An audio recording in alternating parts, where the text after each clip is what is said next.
I'm 62. I've been doing this for almost 40 years.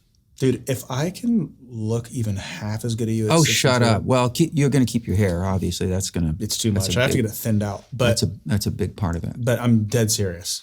Thank you. Well, so tell me happiness, being in love, those things. Eating right. Yeah, big one.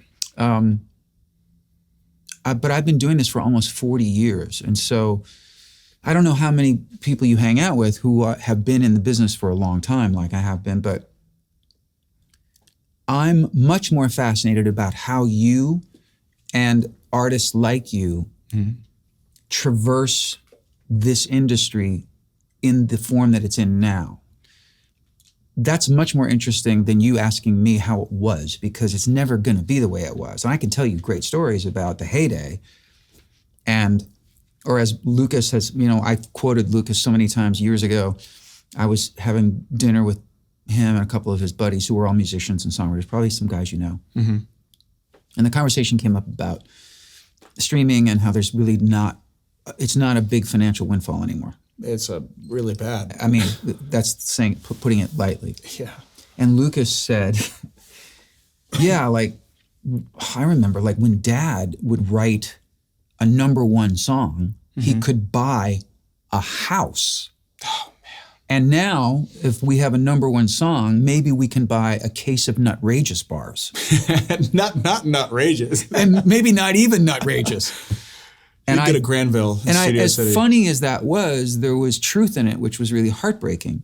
Yeah. So what's interesting to me is when I'm with guys like you, and I'm even more interested to talk to you because of the way you're handling your career and the things that you're accomplishing, the fact that you're touring around the world, even just that alone. Tell me how you are making this happen. How are you making a living? How are you touring where you're not losing your shirt? Yep. Like, lay it out for me. These are great questions because when I started going viral, I had, like everybody did, every record label or at least 5 or 6 of them come, and we met with all of them, and some promised stuff, some ghosted us, most of them were bad deals. So I kind of did wait it out. I kept doing my thing, and I kept doing my, going viral and doing my internet thing. And then I ended up signing with The Orchard, which is a label with Sony. Okay. And while they don't give you a larger advance than some majors, I get to keep all of my touring. So the negative part about that is when I go to get my tour, I'll work with a Live Nation or something, and then the money for a tour bus, for the crew, for all the hotels at the beginning, like I'm looking at my bank account just know. But the good part is you get to, everything else is mine. So merch is yours. Yep. And touring and everything. And that's like my big moneymaker is touring. And luckily it's what I love to do. It's not like I'm like you are grinding, but it's not like I'm not wanting to do it. I love doing it. It's the joy of my life. How many guys in the band? 3 plus me. Keys. Okay. So you've got tracks, because I use tracks too. Yeah. Because I got a bunch of big choirs. Right. Yeah. And the audience over the years, like I used to be like, you can't use tracks. It's not, I needed to be authentic. Now it's like, the audience doesn't give a shit. The audience wants the best experience possible. Dude, not a lot of people like in your like kind of level of artistry, and people have been doing it for as long as you have, feel that way at all. Most people do not feel that way. So it's cool that to hear you say that. Yeah. Yeah. No, I mean, even when I do my solo acoustic shows, and I started out for years doing them, and I want to talk to you about that too, but yeah, I was really a purist about that too. Is that it was just me and a guitar or me at the piano. There were no tracks, there was nothing. And then I recorded a song where I had all 3 of my sons, because they play different instruments. We re-recorded the song, and they played all the instruments, and I filmed them in the studio, and then I sang live to the track of that, and it would get a standing ovation every night. Yeah. It still does. That's really cool. And then that was the gateway, and I was like, wait a minute, people are responding to that, and it also just breaks up the show. It gives you, it's more of a show. Yeah, put some bass in the track. And when I do, like I'm doing this, I'm doing a one song from this new sort of standards retro album. Which I think is the coolest move for you to do, by the way. Oh, thank you. Big fan of that. Thank you. Yeah, it was really, really fun. Because that's what you love too. You love that music. I do. I never thought of myself doing it, but I'm so glad I did it. Yeah. But even that song that's been in my rock show now, there's horns and there's all this I'm using all those tracks. And the audience isn't sitting there going, wait, I'm hearing trumpets, but I don't see trumpets, so I don't like that. Like, those days are over. Dude. Nobody cares. You're not going to hire a 12-piece brass band for one song. Even for someone like me, it's not sustainable. It's not, you can't do it. I was playing a show in Vienna, Austria, and it was the first time I was there. So we did blew out this 300 cap, cavern club almost. And I had a 2-piece band for this. So I had a guitarist and a drummer and a lot of tracks. And it actually hits really hard. We just did a halftime show like that, and it was great. But we were playing this show, and it was great. Loved it. Went back to the hotel, was looking through DMs, and someone was like, hey, can you please just bring a choir next time and stop faking it?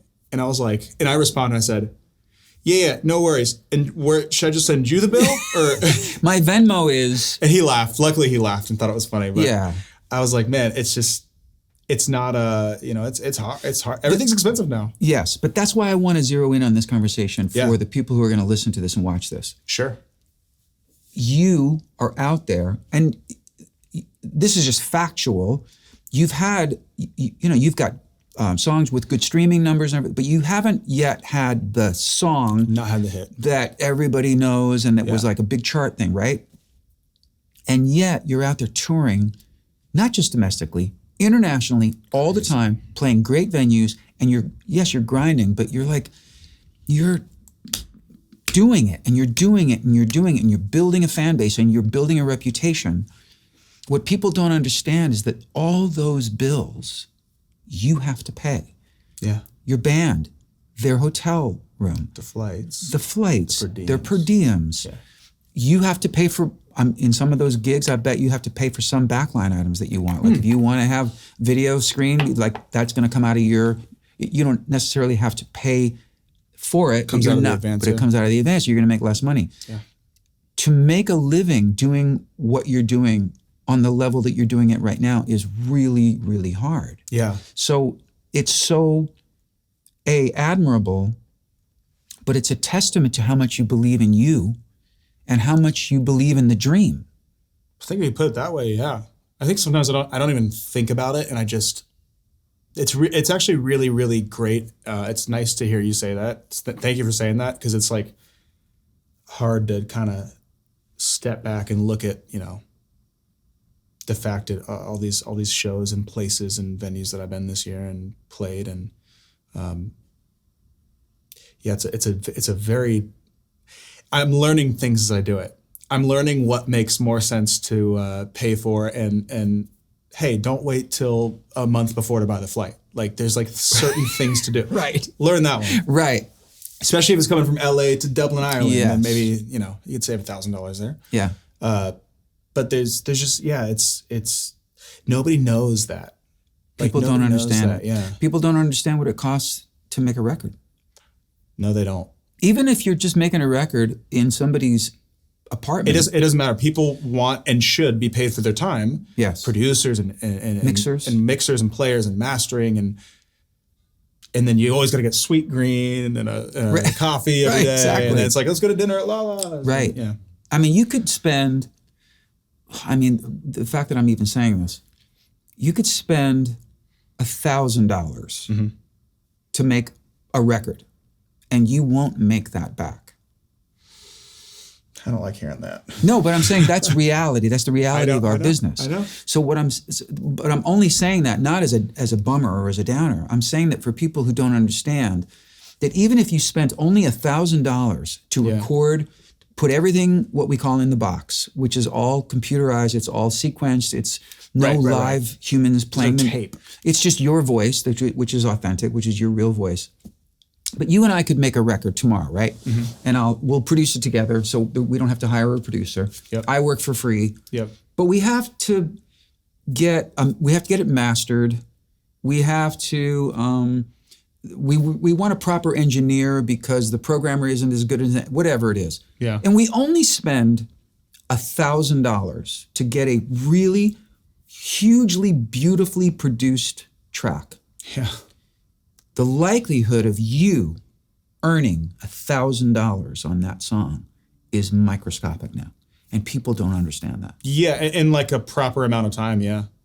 Like that return. It could, like if it were a successfully streamed song, you might make $1,000 in a year, 2 years. It's not realistic, and everybody says it needs to change, and then it doesn't change. Right. Can I ask you, because Yes. you had hits when they sold CDs, records, cassettes. I was right on the I was gonna say, I like, was right on the cusp of vinyl into CDs. yeah, I was gonna say, yeah.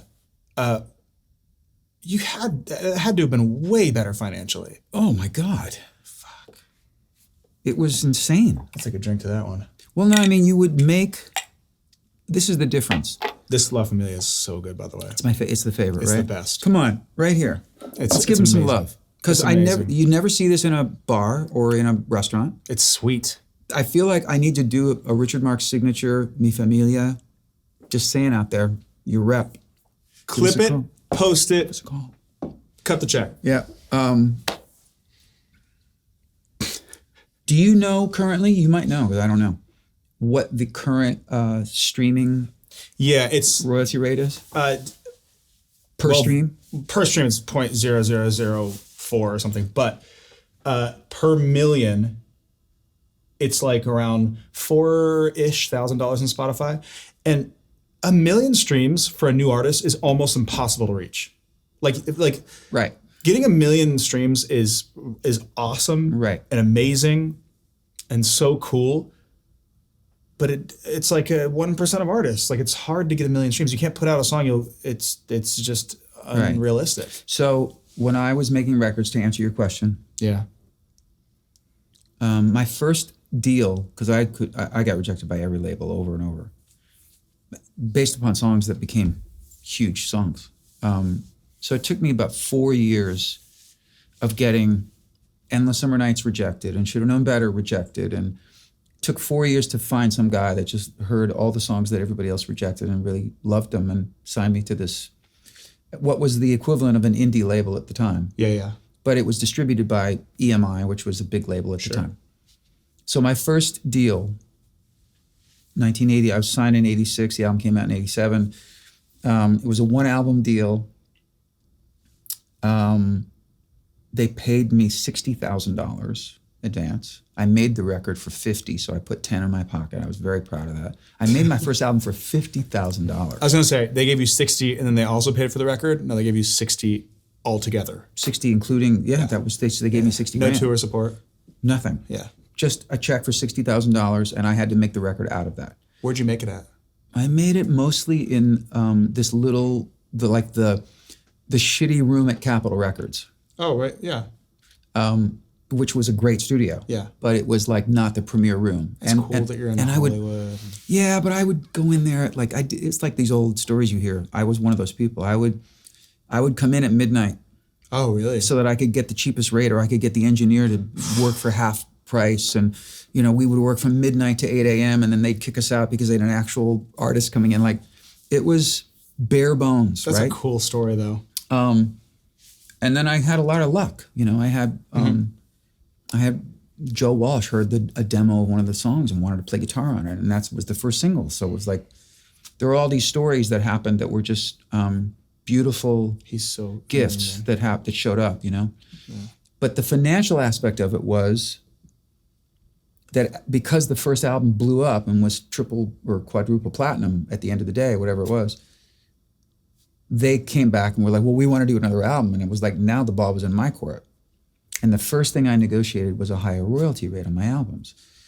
So for years, I would make, anywhere between $1.40 to sometimes $3 an album, depending on the deal.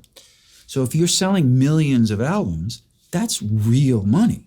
A lot of money. Yeah. That's real money, and that's not including, they get none of my publishing, they get none of my touring, so that's all separate ancillary income. Yeah. So That's amazing.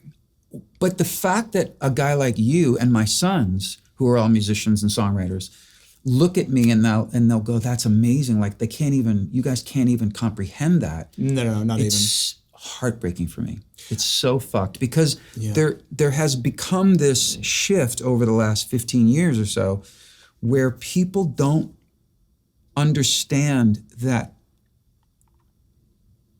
there is cost associated with this music that you love, that you're consuming. They're human beings who are relying on you to support what they do so that they can eat. Yeah. It's become a really, really... And also Spotify is the ultimate, necessary evil because it's the best streaming platform. But you're paying $13 a month and then we're getting 0.0000. I know. And no one can make it better. Let me ask you a question because I've posed this question to a couple people and I've gotten different reactions. I've had a couple of people go, that's just unrealistic and you're full of shit, to what I think your reaction's gonna be. But there's a question within the question. The first question is, if the top 30 earning streaming artists on Spotify all got together and said, we're out.